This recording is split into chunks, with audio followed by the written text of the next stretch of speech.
Welcome, race fans, and welcome to another episode of the Push to Pass podcast. I am Derik Vance, and what a interesting, I think, week that we have had here in the NTT IndyCar series. A lot of big breaking news, which we'll get to hear momentarily here within the next hour. What a great show that we have in store for you. Joining me this evening here momentarily will be Tony Donohue. I know you've heard him on the show before. He also has his own IndyCar podcast as well. Go check that out. And then he is also the head content of Burnout Sports. So go and check that out, check him out, and check out that content as well. Also joining me along with Tony Donohue, we're going to have Asher Fair of Beyond the Flag on Fansided.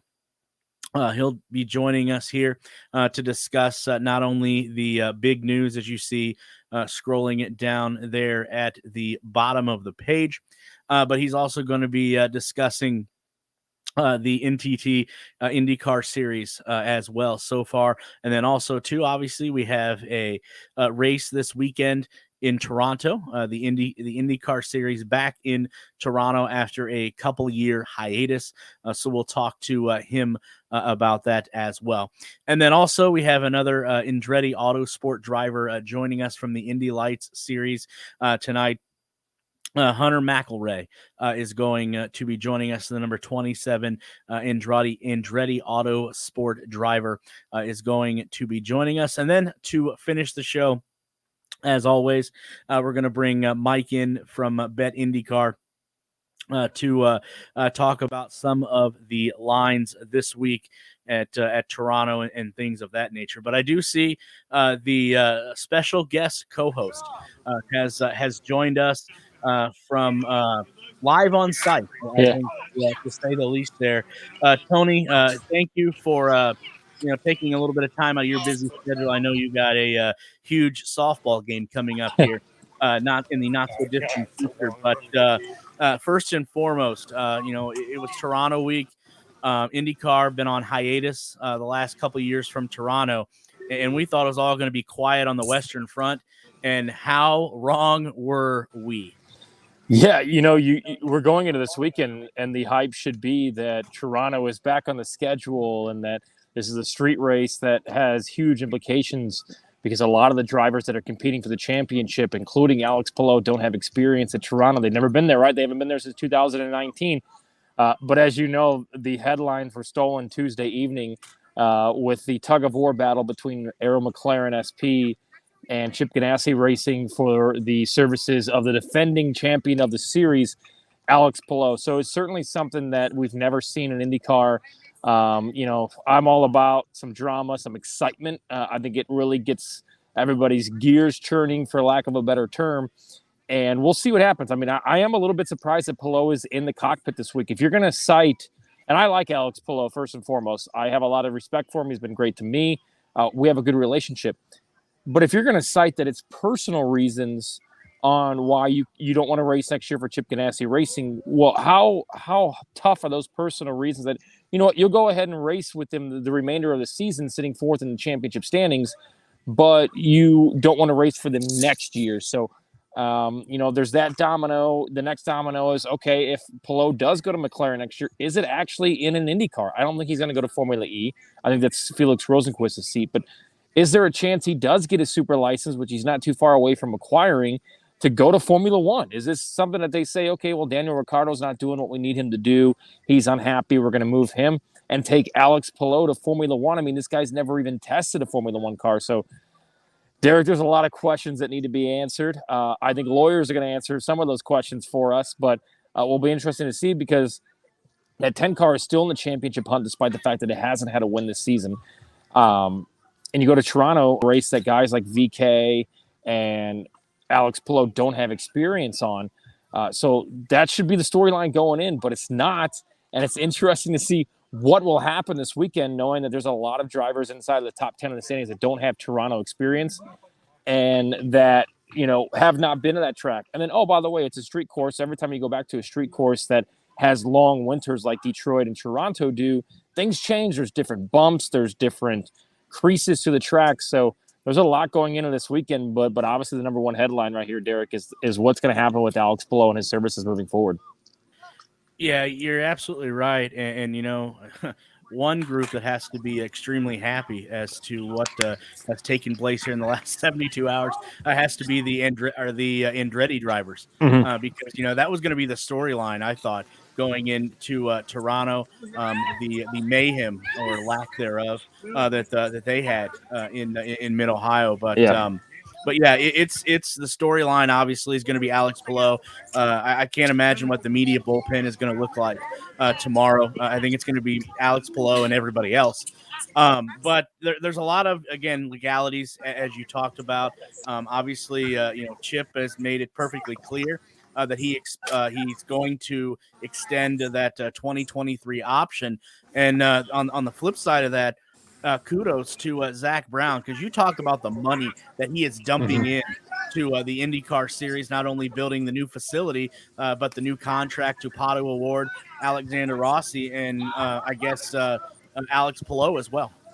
Yeah, and I think you look at what Chip Ganassi did. He got wind that Alex Palou was probably going to go over to McLaren, and he said, all right, well, I'm going to exercise that option. Now you got to pay me a pretty significant amount of money to get Palou out of his contract. And I think the quote-unquote personal issues might be more of a lawyer statement than anything coming out of Alex Palou, because we haven't heard a blip. We haven't heard anything that Alex Palou is unhappy. Alex Palou is not happy with Chip Ganassi Racing. We haven't heard a drop of that. And usually it's hard to keep that stuff under wraps.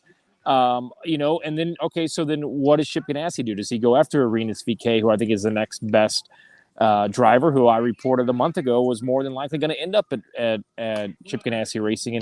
And everybody keeps saying, oh, well, these guys are playing chess, these guys are playing checkers. Well, if you're Chip Ganassi, you say, okay, if Palou wants to go over there to McLaren, you got to pay us a check. And then, hey, we're going to go get Arenas VK, which one gets us a championship caliber driver ready to take the next step in a championship caliber car. And on top of that, it keeps him out of the Team Penske car in 2024, which will be vacated by Will Power. More than likely, his last year of the contract for Team Penske is next year, and more than likely, Will Power will end up retiring, or at least retiring from full-time competition with Team Penske. So then, if you're looking around in 24, your Team Penske, you're going, all right, who can I get into that car? Because right now it's like Renus VK and then Colin Eilot and Christian Lundgaard are right there. But outside of that, there's just not a lot of guys ready that can perform. And Eilot and Lundgaard, I don't think, are ready to prove that they can win races quite yet either. Yeah, there's definitely a lot of dominoes, I think, left to fall. And the one thing that worries me in all of this, and I know David Land talked about this as well, is, when 2023 comes around, Chip Ganassi basically tells Alex Palou, you know what, I am going to pay you to sit at home. And I think that could be the most damaging option here. Now, one thing I question, though, is if this deal is with McLaren and it's an obviously totally different, racing circuit, can Alex Palou do both?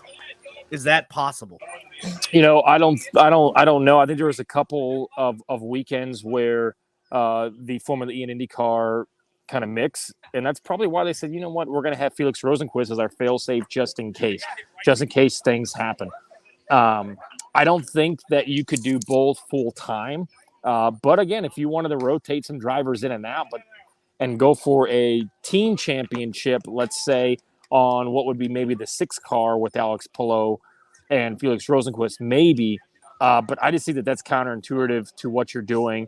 Guys like Connor Daly will tell you it's so hard to hop in one car to go to another car to come back, and then this guy comes in. We've seen him do that with the 20 car, and it just wasn't consistent. And we've seen Connor this year have his most consistent season so far in that 20 car. So I just think that would just be a little bit too much.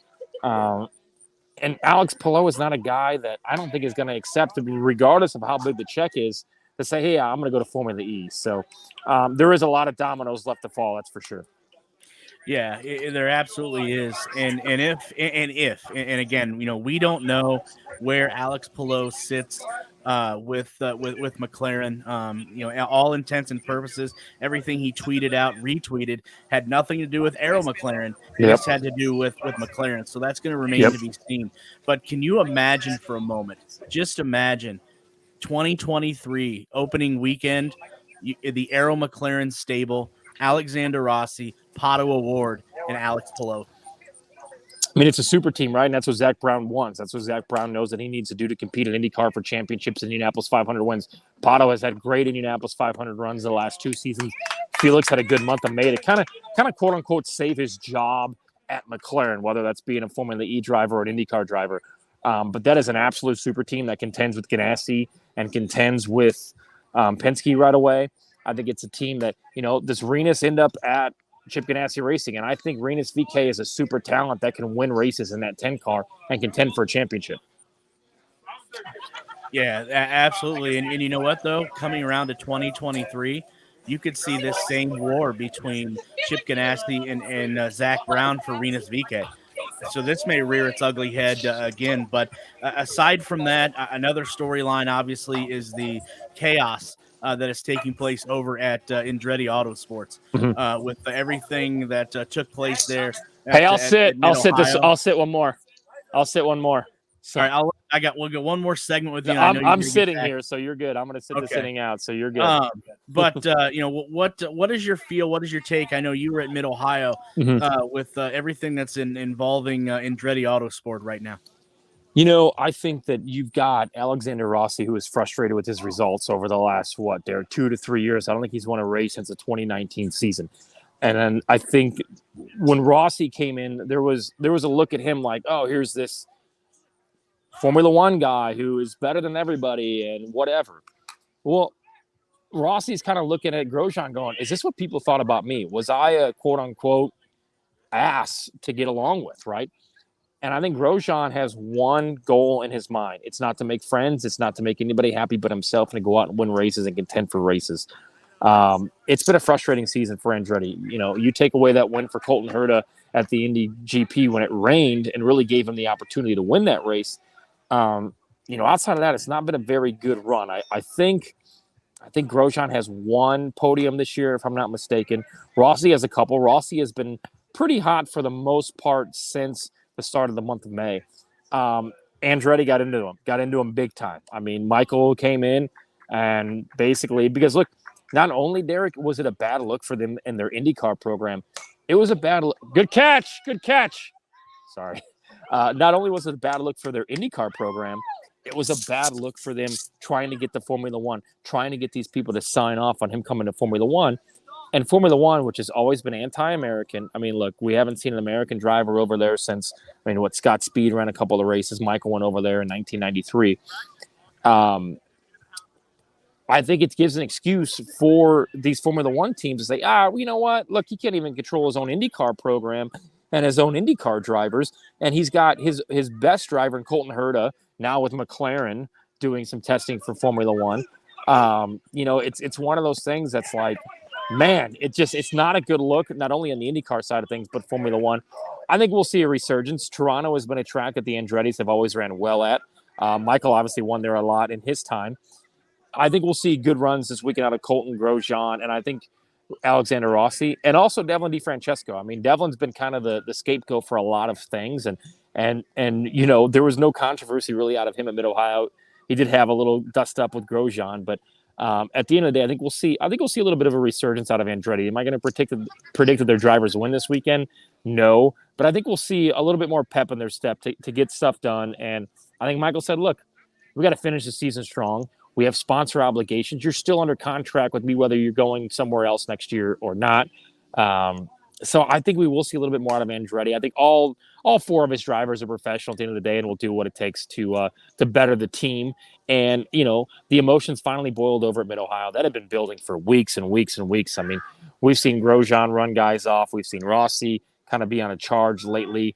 So I think there's a lot of people that are ready to see Andretti do well, and I think that could start this weekend at Toronto.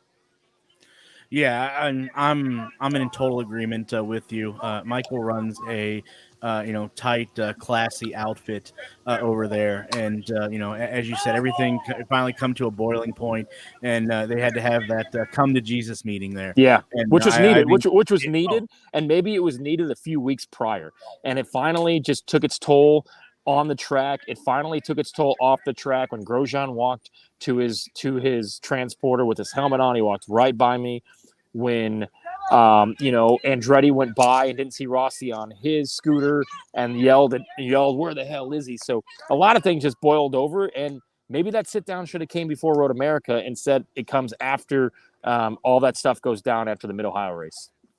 yeah, absolutely. Obviously, we're going to be interested in following how those drivers finish this weekend as well.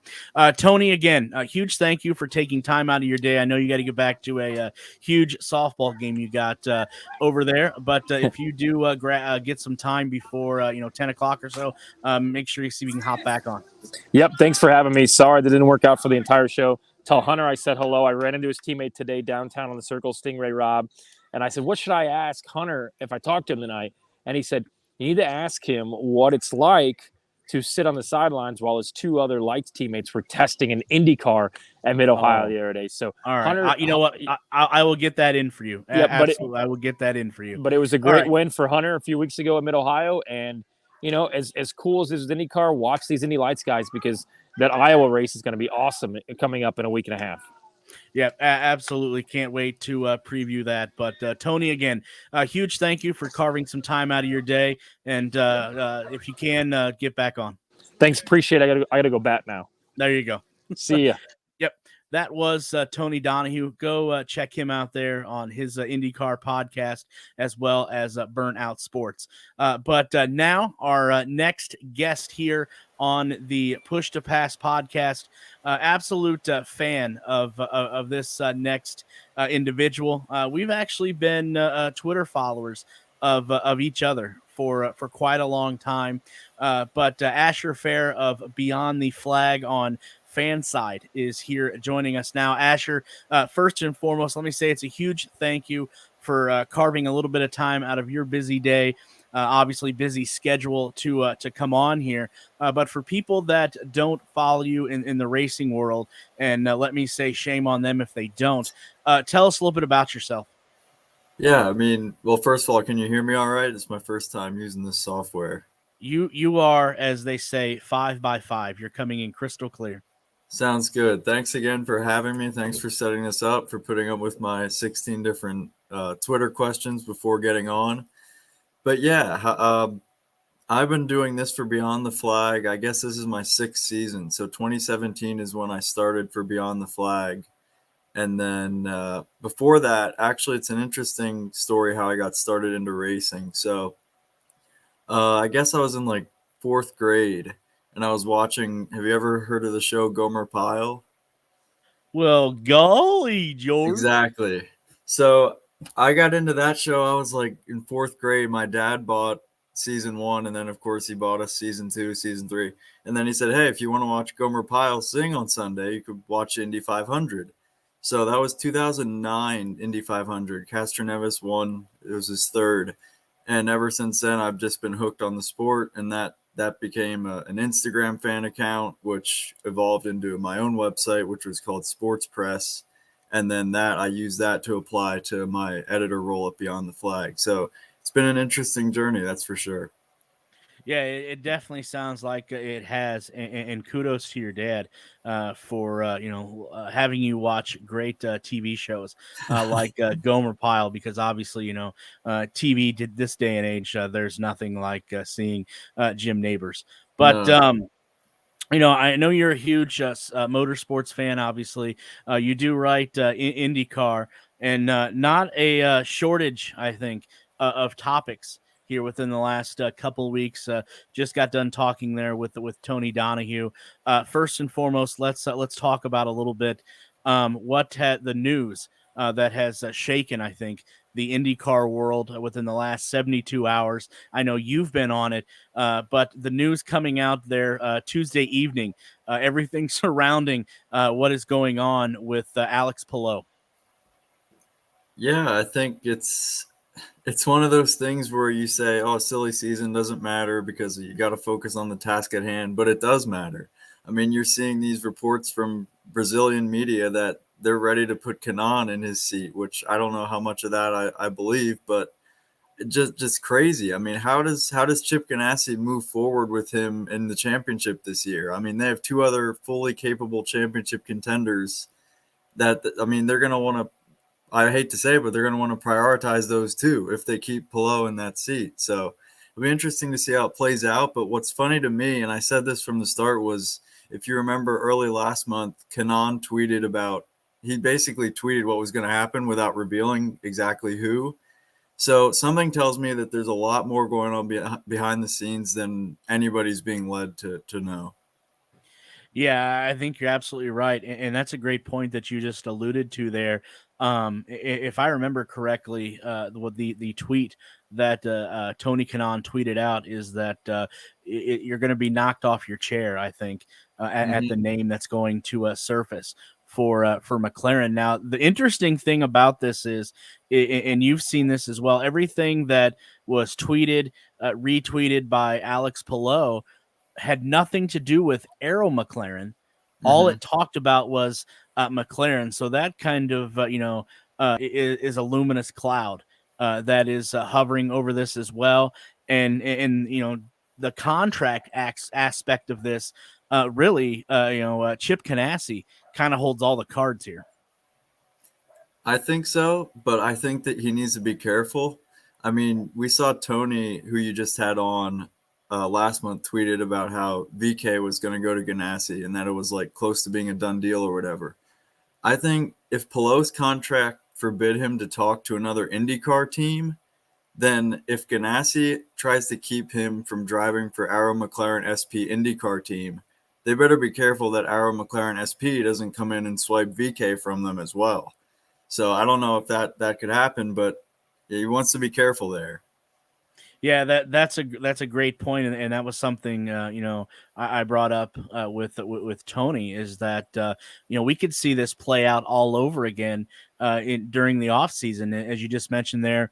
Rinus VK, who could potentially, all intents and purposes, be the lead driver for that number 10 Honda car going into 2023, but we could be right back in this same position with Chip Ganassi and Zach Brown, who, to his credit, you want to talk about the money that he has put into his IndyCar team, putting a new facility up here in central Indiana. And then you see the contracts that he is, the contract extension that he gave to Pato Award during the month of May. Obviously, the new contract for Alexander Rossi for next year, and then re-upping with Felix Rosenquist. So Zach Brown making a huge commitment to his IndyCar program. Yeah, I think they want to be number one. There's no doubt about it, and they can be. I mean, minus the reliability issues the last two races, Pato could be leading the championship for all we know. And now you're going to add two championship guys, championship contenders for next year potentially, whether the third one's Palou or not. Yeah, I mean they're right up there, and which leads me to a point is that I think Penske's got to be sitting back and just laughing, because you have their big rival Ganassi's like engage in all these off-track battles. And oh, by the way, we're about to have 5 races in 22 days. Those Penske guys in second and third in points have got to be loving what they're seeing. Yeah, you're absolutely right. We are coming to I think a very vital stretch here in the 2022 season. I want to get from your perspective. Obviously, last week or a couple weekends ago, Mid Ohio was the halfway point in the IndyCar season. What has caught your eye so far during the first half of the season here in 2022? Oh, there's too much to say, but I think the fact that Andretti really hasn't been a part of the big three, but then you look at it, no one has. I mean, Penske has 6 wins and 3 other teams have 1. But yeah, the dysfunction at Andretti, I mean, you hope it's a one-off thing. I hope it's a one-off thing. I think Colton Herta's speed is not 10th place speed, which is where he's at in the championship. He should be probably 3rd or 4th.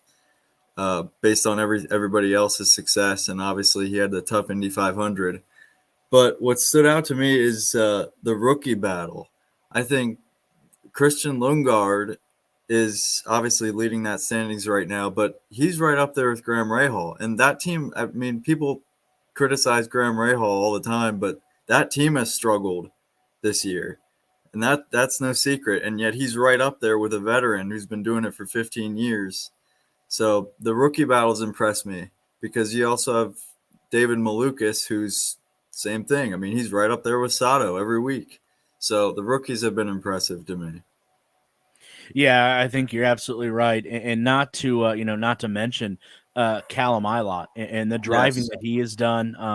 I'm a huge Callum Ilott fan, and that's somebody else that has been rumored to be potentially Chip Ganassi next year as well. But I was able to speak with Callum during the month of May, and I told him how impressed I was with him, just for the simple fact him being a one car team and not having those 2 or 3 cars to rely on, at the track for data purposes. And the only data that they have is the data that he and the laps that he is putting down. So such an impressive run from Callum Ilott and that whole Jinko's team there, with just having one car. And I think you're absolutely right. An impressive rookie class. Christian Lundgaard, potentially maybe the best car there in the Rahal, Letterman, Lanigan stable. And then you also talked about David Malukas, and what an impressive job he has done over at Dale Coyne, along with Takuma Sato, as you mentioned.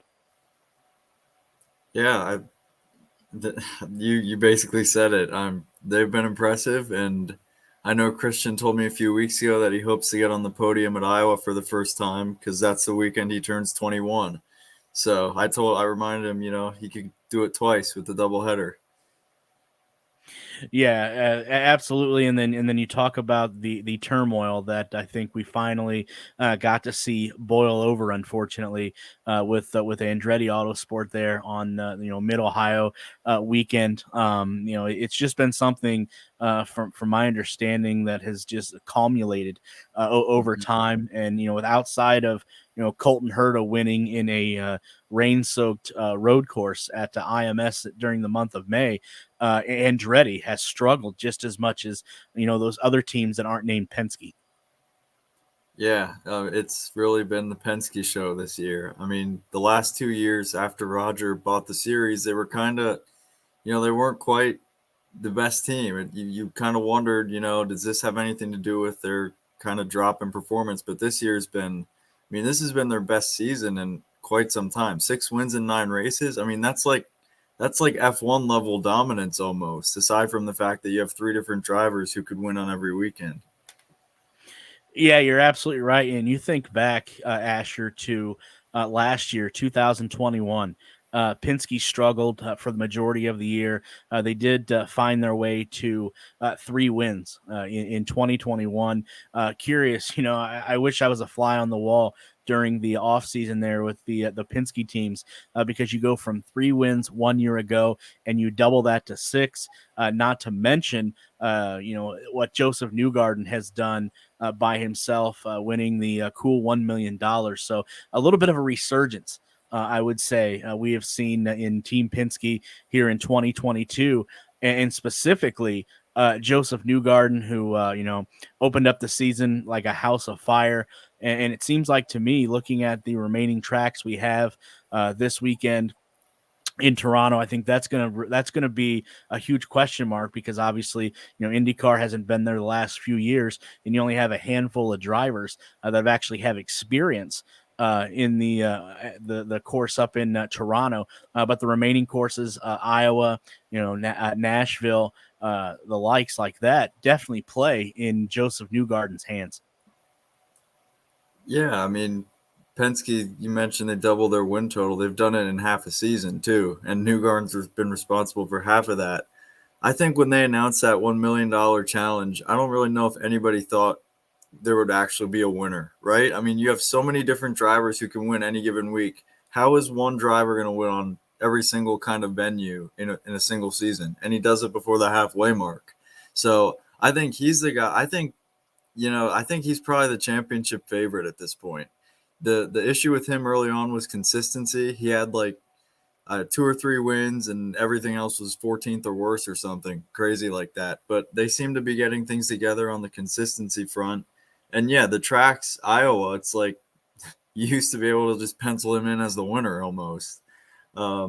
Nashville is obviously, I guess they consider it his home track. And I'm looking at these tracks. He's going to be tough to beat, that's for sure.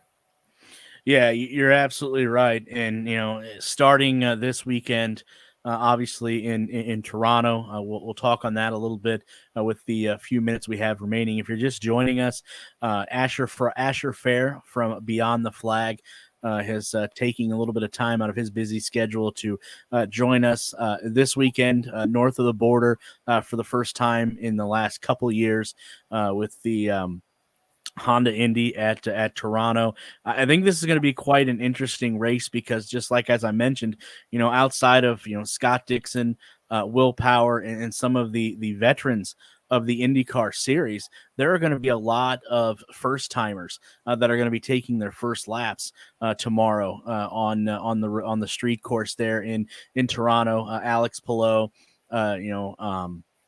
Pato Award and all the great rookie class. What do you expect not only tomorrow, but leading up to qualifying and the race on Sunday? I expect what I expect every week. You're going to have a championship contender who's like 20th or something in practice, and then, it qualifies bad. And I mean, there's so much parity in this series, and that's going to continue. I think a driver to watch is Simon Pagino. He obviously won the most recent trip here 3 years ago, and he's one of 12 drivers who have ever raced here before. And Meyer Shank Racing seems to be getting more speed with their street course car. I think he and Castroneves swept the second row at Belle Isle, I believe. They were up there in qualifying. But yeah, beyond that, it's just going to be another unpredictable weekend. We'll see what happens in practice. We'll see who's quick out of the truck, and we'll see who's not. Yeah, you're absolutely right, and I think you hit on a couple things there. Some of the race favorites that I see. One that you just talked about there, Simon Pagino. Obviously, also going with Joseph Newgarden. How can you bet against him the way he's been rolling out week after week? Scott Dixon, who it may be all or nothing for him at this stage if he wants to win another NTT IndyCar Series championship, and then the lone Andretti driver that has had a little bit of success in this season, Colton Herta. Those are my favorites. Am I off there, Asher, in thinking of those? No, you're right. I mean, Herta. Herta should. I mean, he's basically the favorite to have the most speed, I think, at any street circuit. It's just a matter of if they can put a whole race together. I mean, we've seen, he should have won Nashville last year. He should have won Long Beach this year. I mean, then when they do, he dominates, like last year, St. Petersburg. So I think Herta, obviously Newgarden, and yeah, it's hard to believe Dixon hasn't won in 14 months. Yeah, it absolutely is. And who would have thought, going into this season, Asher, if I would have told you, do you want to bet that Marcus Ericsson has a better season for Chip Ganassi racing than Scott Dixon does? I'm sure you'd have taken that bet 10 times out of 10.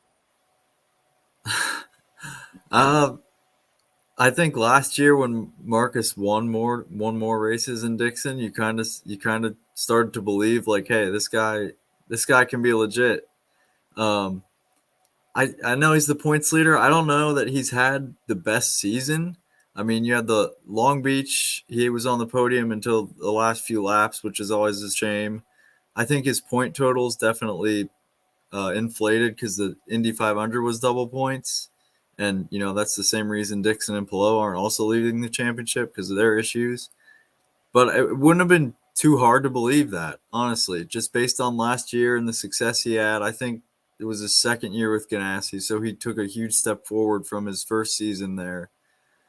But we'll see how it plays out. There's still 8 races left. Obviously, I mean, if Palou's driving with a clear mind, which isn't going to happen, but if in the event that he can drive and focus and do what he does, I still think he's the best of the three.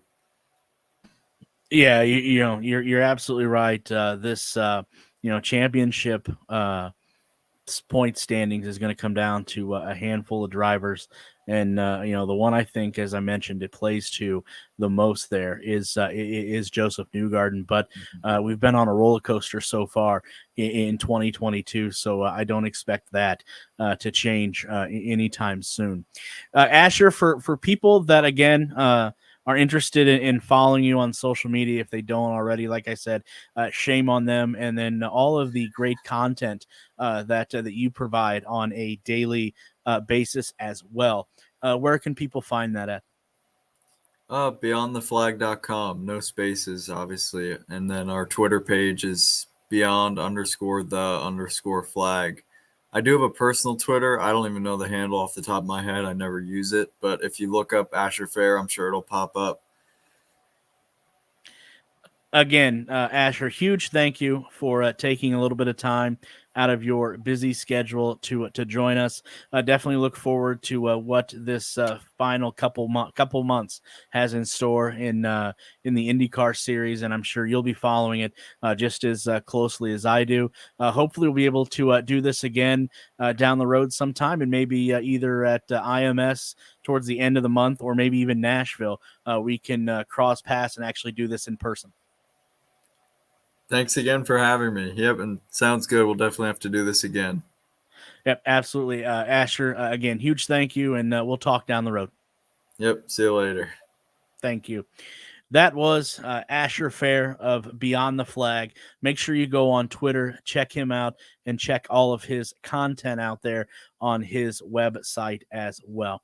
While we wait for our next guest here to join us in the next few minutes, let's go to a couple drivers that are previewing the Toronto race this weekend. Hey guys, race week again, Toronto for my first time. Super excited to go there. We had an amazing weekend last week at Mid-Ohio with second place there, fighting till the end. But Toronto, it's my first time going there. I'm super excited. The track looks fantastic, lots of fans, so cannot wait to race there for the first time. And the team was really good there in 2019. They got a podium with Dixie, good placing with the 10 car. So hopefully we can get that number 10 NTT Data Honda in victory lane for the first time this year. See ya. I can't wait. I can't wait for Toronto this weekend. It was a great event last time we were there. 2019, when I won the race, it was pretty awesome. It's a racetrack that I really, really enjoy. I love the rhythm of the track, and it's a place that I feel very comfortable at. We have an amazing street course package with Mershank Racing on our race car. So obviously, it's a weekend that I'm really looking forward to for all these reasons. Which are very positive, and I look forward to hopefully execute perfectly the whole weekend and maybe end up with a silverware at the end. So I look forward to it. Thank you. A huge thank you both to Alex Palou and to Simon Pagino and the NTT IndyCar team for gathering those two previews there of Toronto. But checking the comments here while we wait for our next guest to join us, I think I think Josh is absolutely right that Chip isn't going to back down or give in, and I hope that's not the outcome here. I would love to see Alex Palou behind a racing wheel in 2023, if it's with Arrow McLaren in IndyCar or McLaren in Formula One. So it's going to be interesting to see how this obviously all shakes out. But yes, I do. Like I said, I want to see Alex behind a open wheel car. I don't care what series it's in, but we definitely want to see a talented driver like Alex Palou behind a open wheel car in 2023. 3. Just to give a little bit of a preview for people that are unfamiliar with the Toronto street circuit there. I know it's been a few years since the NTT IndyCar series has made its way to Toronto, but remember, the Toronto street circuit here is a 11-turn, 1.786 mile, 85 laps, or 151-mile race on Exhibition Place Street Circuit, which offers great views of the downtown Toronto area and often leads cars attempting to squeeze past each other in such tight turns. Also, to keep in mind, there are many times where only one car can make it out of that turn unscathed. Also, to keep in mind that the long front stretch leading to Prince's Gate in turn 1 and the Lakeshore Boulevard, which I can't wait to see the view of Lakeshore Boulevard, leads straight into a hard 90-degree right turn into turn 3, where the drivers are going to find their best place for overtaking. Since the IndyCar series was in Toronto, what are some of the changes? Obviously, we all know that the aero screen has been added since IndyCar was in Toronto in 2013. So that's going to be interesting to see how the cars drive as well. Also, too, some quick facts about the race on Sunday. The push to pass parameters, there's going to be 200 seconds of total time with a max time of 20 seconds per activation. As for tire allotment, there's going to be 7 sets of the primary black tires and 4 sets of the alternative red tires. And also to keep in mind, teams must use 1 set of the primary black tires and 1 set of the primary red tires during the race there as well.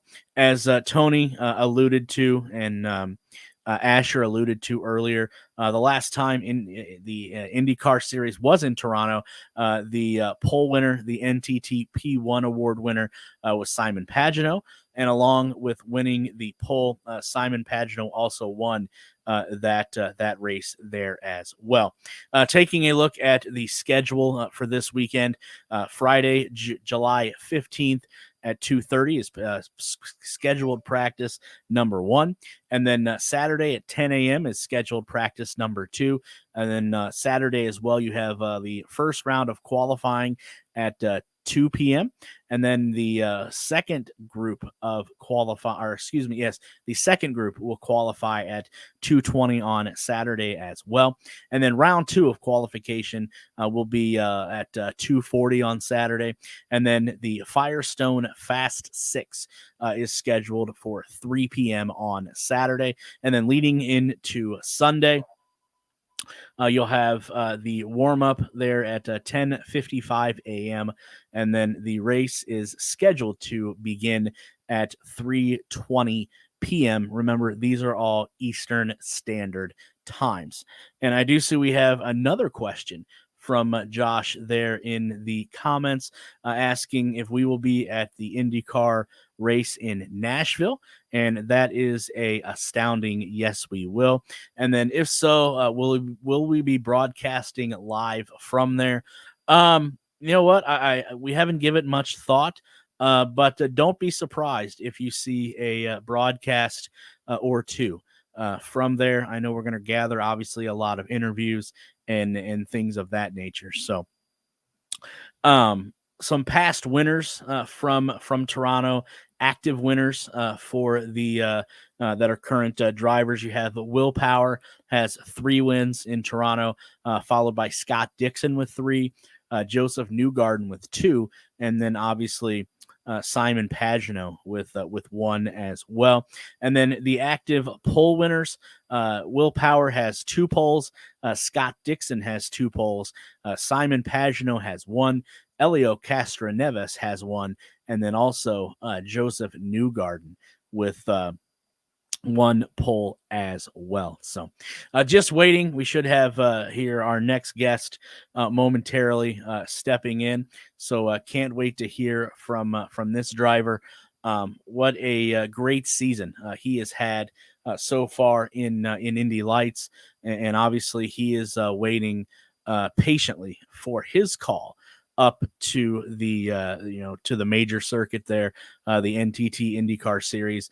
I'm sure he will get that call sooner rather than later. But if you're just tuning in, thank you. Or if you're going to be listening later, thank you to you as well. This is episode number 7 of the Push to Pass podcast. I am Derik Vance. If you did miss any of the beginning of the show, you can go back to a multitude of podcast platforms to find replays of this show and past shows as well. And you see scrolling down the bottom of your screen is the social media outlets where you can find the content for the Push to Pass podcast. Give that a follow, a like, a subscription, everything like that. But huge thank you. Earlier in the show, we had Tony Donohue. He was scheduled to co-host the show with me. He did have a softball game that got rescheduled, so that kind of put a monkey wrench into that. But had him on right off the bat to talk about the big news going into Toronto this weekend. And then following him, if you'd missed it, Asher Fair of Beyond the Flag was joining us here as well to give his perspective on not only the big news of the week with Alex Palou and everything that the circus that is evolving around that, but also his perspective on the current 2022 season, and then previewing what Toronto is going to look like this weekend. And again, if you ever have a question, a comment, make sure that you post it. If you're watching on Facebook, YouTube, or Twitter, make sure you post those, and we will try to read them off the best that we can.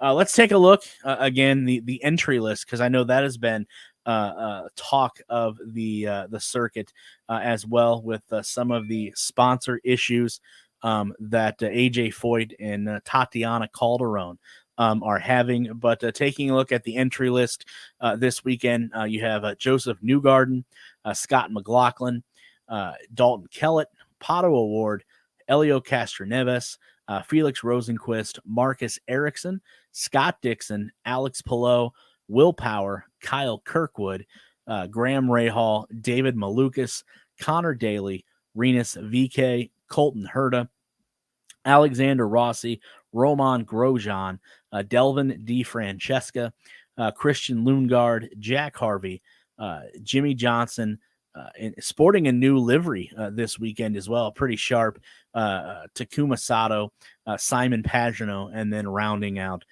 the entry list there, number 77, Callum Ilott. So that is your entry list this weekend for the Toronto race as well. Hopefully we didn't get our times crossed here, but Hunter McElroy is supposed to be stopping by here any minute to join us to talk about a different array of items, from why he got into racing to his season so far in Indy Lights here in 2022.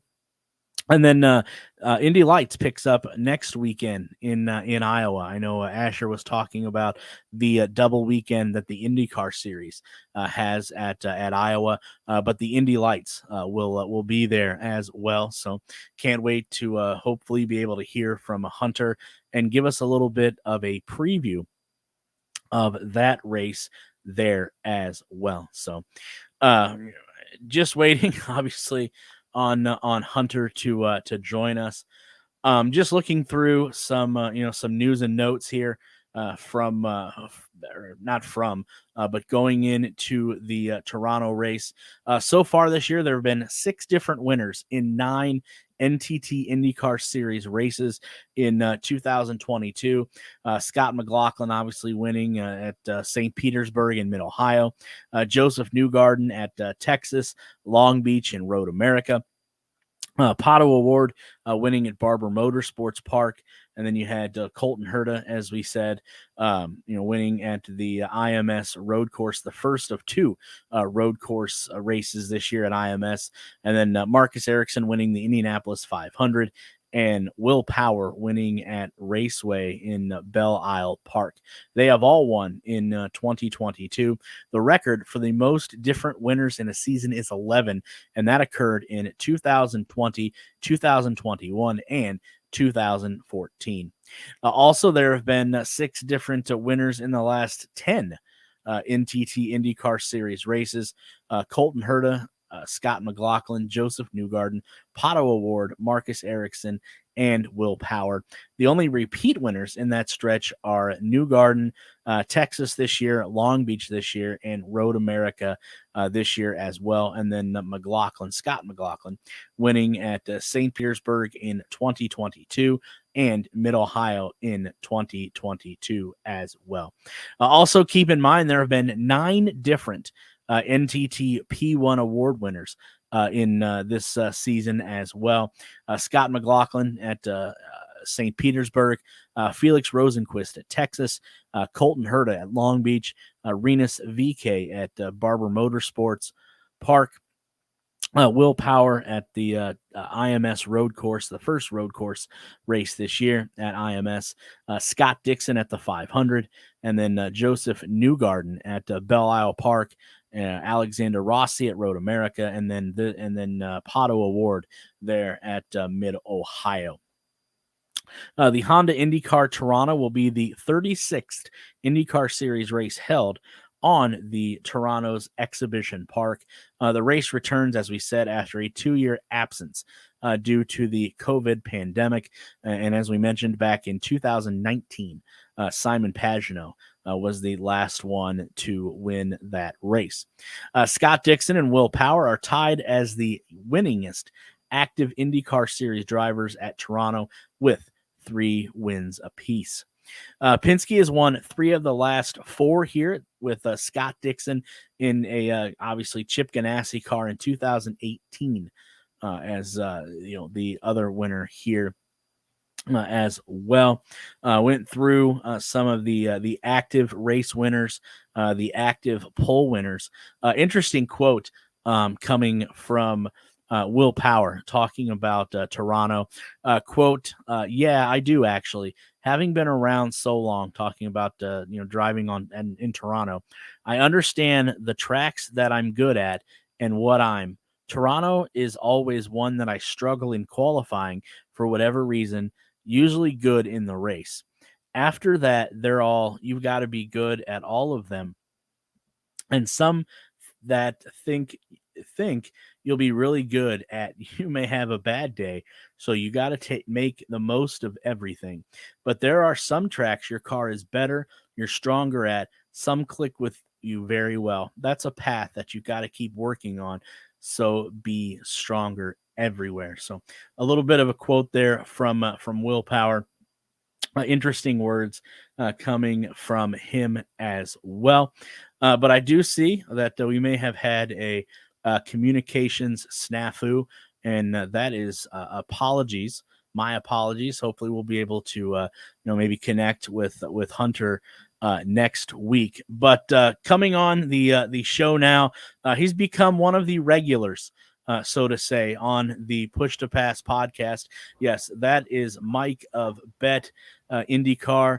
And Mike, before we get into any of the betting for this week, I know how we talked about this last week, how tough Toronto is going to be, due to the fact that it's been a while since IndyCar has been there.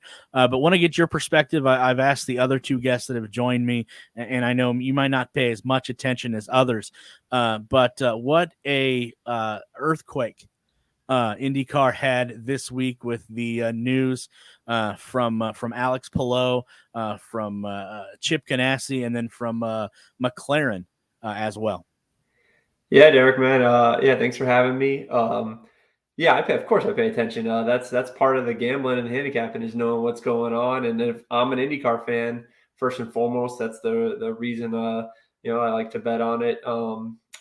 So yeah, I've got a take on it. I think it's look, my opinion is it's great. There's no such thing as bad publicity. So that's the take that I have on it. I think it's great for IndyCar. Stirring up the pot a little bit. From my gambling side of things, there could be a couple angles to bet on here. I'd love to see like Palou roll out of the garage in practice and his car just be terrible, and Ganassi pull his engineers and whatnot. So I think that'll stir the pot a little bit, and then we could bet against him in the race because you get some good matchups against him. So something we could jump on. But yeah, I think it's interesting. I think it's good for IndyCar. I think it's good to have more competition, more drivers, have more conversations. So no such thing as bad publicity as far as I see it. And I think it's only good to growing the sport, which is the whole point of what I'm trying to do with some of this gambling stuff.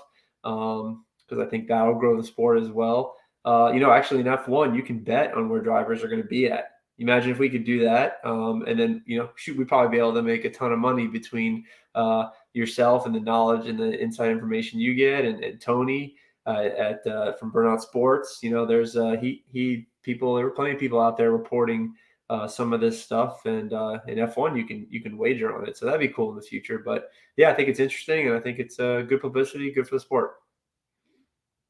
Yeah, I know in the past, and specifically a lot this year, Connor Daly has been quite outspoken, to have a little bit of action and kind of some, on track rivalries here. And I think that's, that's what this is turning to. And it is going to be interesting as the cars roll out, for that first practice tomorrow. What kind of mood is Alex Palou going to be in? We all thought going into Toronto, the storyline would be, how well Andretti bounces back from Mid-Ohio. But I think, this has to be, if Andretti was looking for a silver lining in what happened to them at Mid-Ohio, this news that come down with Alex Palou this week had to be it, because they were a little brushed to the wayside, I think, with when this come down there on Tuesday night. But with all that being said, I know you've had a lot of time to research Toronto. I know the IndyCar series has been on a hiatus there for the last couple years. So there's going to be maybe the majority of the field, I think, to say the least, that has no experience whatsoever when it comes to Toronto. And it seems like a lot of people are hedging on the experienced drivers, placing their bets there, because there are a lot of drivers that are going to be taking that course for the first time tomorrow. The Pato Awards, the Alex Palous, the Jimmy Johnsons, the Callum Ilots, all the rookies. But what has your research, told you since we were able to talk last? Yeah, look, you nailed it. The only handicapping angle that we have from this place is the vets. So if you want to look to bet some of these vets out of the gate, for me, I don't know if I'm going to play into that, because a lot of the vets, your Paginos of the world and some of these guys, they're not as good as cars as they used to be. Maybe I'll lean towards like a Dixon or a Power. I got my eyes on those guys. I'm more looking at it from a handicap perspective. I'm looking at the guys that have done well in street courses this year. McLaughlin's obviously won in St. Pete, Power won in Detroit. Herta is usually very strong on street courses. So looking at the odds that were released late yesterday, early today, Newgarden's your favorite. Looking at Caesar Sports, I got it up right here. He's the 3-1, 3.5 to 1 favorite at DraftKings. I believe he's 4.5 to 1. So I always tell people shop around for the best number. Palou is second at 4.5 to 1. Then Award 6 to 1, Herta 6 to 1, Rossi 8 to 1, Power 9 to 1, Dixon 10 to 1. So I told you, like we said last time, this race Man, it's tough to handicap, and I'm really not going to be making a ton of bets like I would in other races pre-qualifying and pre-practice. I did make one bet. I put some money down on Herta at 7-1. Typically on street circuits and typical years, Herta comes out as usually right next to Newgarden as one of your pre-race favorites, if not the pre-race favorite. He was the pre-race favorite in St. Pete at 3-1. And he was the pre-race favorite in a couple of the other races, especially some of these street courses. So I think he's got some good street track history. I think he's going to qualify well. This is a tight track, not a lot of passing. I had somebody, I apologize for who it was, but somebody on Twitter talked about Power. Power's on my list as always, but Power hasn't qualified well here. So I'm a little hesitant to pull the trigger. He does fit that narrative of the veteran that's been here before. He does, he's not going to go through the field like he did last week. That's just not happening in Toronto. It's like St. Pete. There might be somebody that tries to win it on fuel mileage or yellow strategy, but Power is not going to spin on lap one and then comb through the field like he did in Ohio. That's not going to work. You're going to need to qualify up front, or you're going to need to hurry, get really lucky on some yellow strategy. So I'm going to wait for practice before I make any of my bets. And honestly, I'll probably keep most of my bankroll for this particular race until Sunday morning. Yeah, we've spoken on numerous occasions previewing one race or the other, and we're pretty spot on. I think when it comes to some of the favorites that we like. You come from it from a gambling aspect. I'm more of the fantasy type, and I highlighted 4 different favorites that I'm going to take this weekend, and you hit on every single one of them. Joseph Newgarden. Obviously the role he's been on, you can't devalue that. Scott Dixon, a veteran, knows his way around Toronto, and Colton Herta as well, the lone bright spot when it comes to Andretti Autosport here in 2022. And then the last winner that IndyCar has had in Toronto back in 2019, Simon Pagino. So those were my 4 favorites that I had. Who are some of the sleepers that people may want to put some money on that could hit it big for them? Not many. And Pagino, I consider him a sleeper. 16-1 is a pretty big number. You didn't mention Rossi. Rossi's been a fine even ever since he's announced to go to McLaren. He's actually raced well. I've had some bets on him. We had that 20-1 bet that we just missed out on with him in a pre-qualifying bet. So if you're looking for guys that are going to qual well, like I said, Pagino at 16-1 is interesting. Ericsson's interesting. He's done well. They're definitely going to put some muscle behind that car. Maybe all of it now. Instead of having it on Palou, it'll be towards Ericsson's car, all the attention, so he can look to grab a championship. And he's raced well in street courses. He's sitting at 12-1. So there's that little area in like the teens as far as odds go. That's interesting. Rosenquist 25-1, and then there's a huge jump right up to Helio at 50. Graham at 50. Graham's just tumbled off. I don't know what's going on with Ray Hall. I don't think I could make bets there. If you're a Graham fan, now's the best time to if you just want to have some fun and take $5, throw it on Graham at 50-1. If you're hoping for a comeback there, but I think most of my pre-qualification, bets, Power's a maybe at 10-1. Obviously, like I said, Herta was the only bet that I made, and it was just a small quarter unit bet at 7-1. And then I'm going to wait and see. There's so many unknowns here. We don't know how the aero screen's going to react. We don't know how they're going to set up the track. It's been a lot. I bet you the track's a little bit different. I know in St. Pete, which is a race that I attend every single year, there's always little nuances on how these guys set it up differently that add a few seconds here or there, or take off a few seconds that change the race. So, so that's I think what you're looking at. That middle of the pack, if you're going to make some pre-qualification bets, I'd keep it light. And maybe I'd pick from the Ericsson, Rossi, Pagino group. I don't mind the Pagino. You're not the first person I've heard mention him. I think Eric from Race Review does a great job with his write-ups. He was mentioning Pagino, and then he had some reservations about Power as well.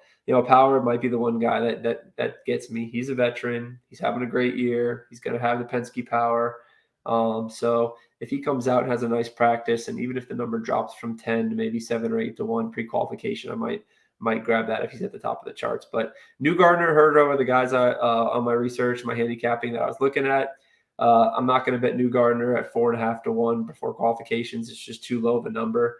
It's a situation where the number, I don't care about the driver. I'm looking at the number. The number is just, it's not going to get much worse if he hits the pole. And honestly, his chances of hitting the pole in IndyCar are not that, it's not that great. There's just so many guys that are so good and it's so close week in and week out. So you got to wait to see, especially on these tight street courses, who ends up where. There's not going to be a ton of passing. So, from a betting perspective, we'll wait to fire some bullets on Sunday. For the most part, look for some matchups. I'm a little bummed I'm not going to bet Tatiana and Simona again. They're not here. But, there are a lot of group bets. Caesar Sports released a great betting menu. Again, there's a bunch of group bets. There's a bunch of winning car number bets. So you can do a bunch of fun things there. If you like some of those veterans, you can pick them off in groups. Or you can do some betting at Caesar Sportsbook with winning car number, winning manufacturer. And you can correlate those bets with how your handicap works so you can sweep the board. Yeah, definitely a lot of different facets that you can do across the board on those betting sites for sure. You actually did rattle off a couple sleepers. I wasn't going to leave Alexander Rossi off that list. Obviously, I have him as a sleeper. And then, as you said, with all of the news around Chip Ganassi Racing, I'm going to be curious to see Marcus Palou, how much more time, Marcus Ericsson, how much more time and effort and energy they're going to put in his car. And then a couple people I'm going to fade, actually a whole group, obviously, is all of the rookies that haven't raced here before. And then I'm just not a huge fan of how Will Power qualifies at Toronto as well. So that's why I got him in my in my fade column this week.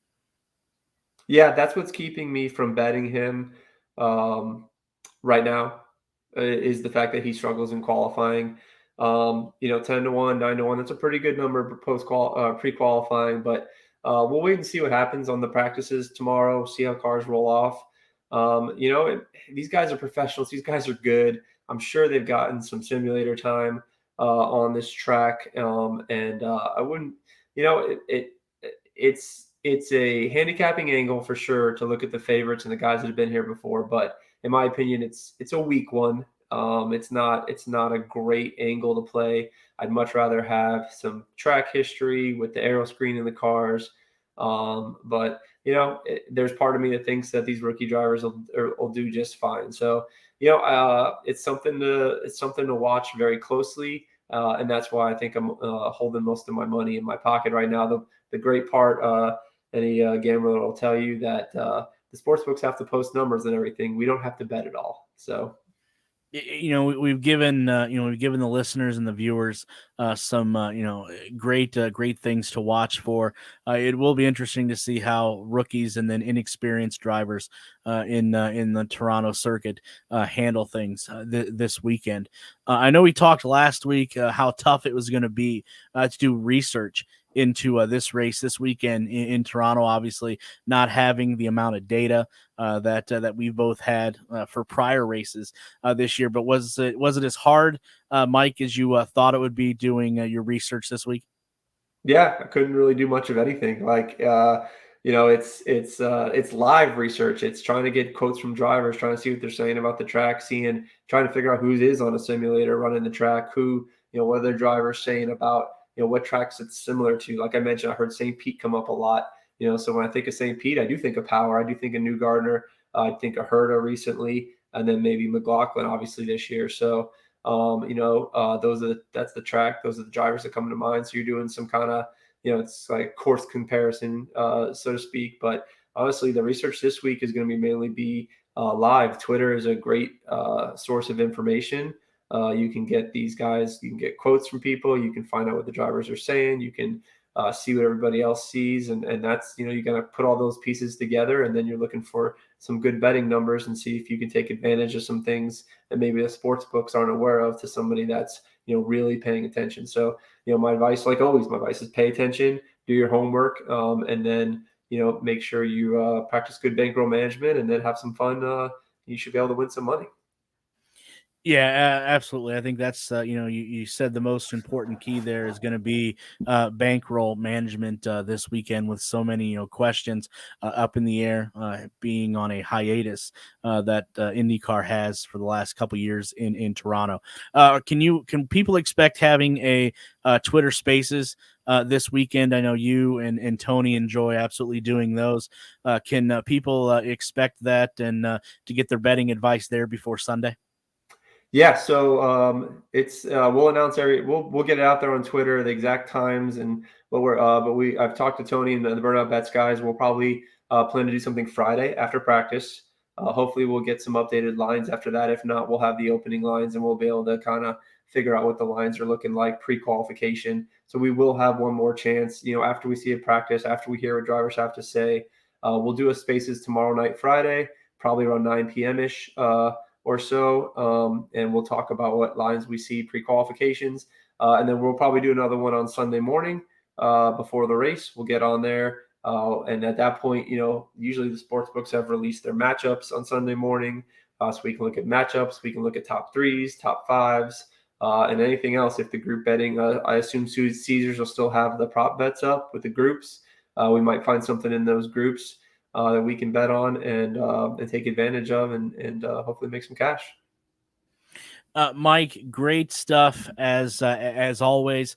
For people that don't follow you already, and again, as I say, heaven forbid that they haven't followed you yet. Shame on them. Where can they find you at on social media and all the great content that you put out leading up to the race on Sunday?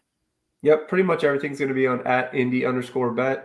And then sometimes, mostly you'll see me tagged in most of the @Burnout Bet stuff and @Burnout Sports stuff. But @IndyBet, it will be everything that you see from me and everything. I make a bet, I put it out there, and I'll put my card out there on Sunday morning, and I'll put a recap after that and everything I see. And there'll be some interaction back and forth with anybody on Twitter that wants to. I'm happy to answer questions, and we'll probably solicit some questions for the Spaces if anybody's got some gambling questions specific to IndyCar. I'll be happy to. The more people we can get involved with it, the more attention we'll get from the sports books, and the more bets we can have. And like I said, maybe in the future, like F1, we can bet on what drivers are going to go to what teams, and that's always some fun to mess around with that and play with those lines. So the more engagement we can get, the better it is, and it's just another way to grow the sport at IndyCar. Yeah, you're absolutely right, and we've agreed in the past that how much more exciting IndyCar has been this year when you have a little skin in the game for sure. But again, Mike, as always, great stuff. Look for his content this weekend. Pay close attention because I think, as you said, bankroll management is going to be the absolute key in a race that has been on hiatus for the last couple of years. But Mike, again, huge thank you for joining us. And we'll talk again in about a week to see how you did at Toronto, and then to preview Iowa as well. So again, we'll keep track of you this weekend, and huge thank you for stopping by as always. Thanks, man. No problem. Iowa, we're going to bet Joseph Newgarden. Put it down.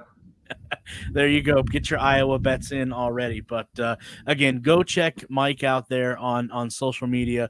You will definitely enjoy what you find, and pay attention to his Twitter, because everything is changing as the betting world changes, as you guys know that. But if you want to win some scratch and put a little bit of skin in the game, definitely go check him out on Twitter. So that does it for this episode of the Push to Pass podcast.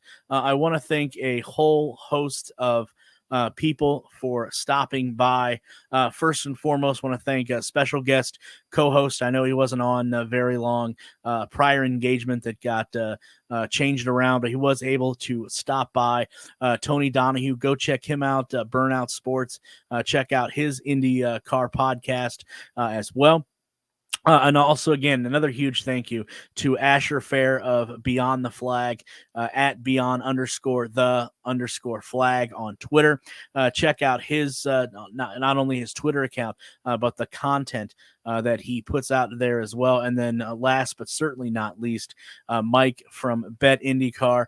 Make sure you give him a follow, a like this weekend. Check out his Twitter Spaces with him and Tony Donohue. Great insider betting information if you are into that sort of thing. So that wraps it up for this episode of the Push to Pass podcast.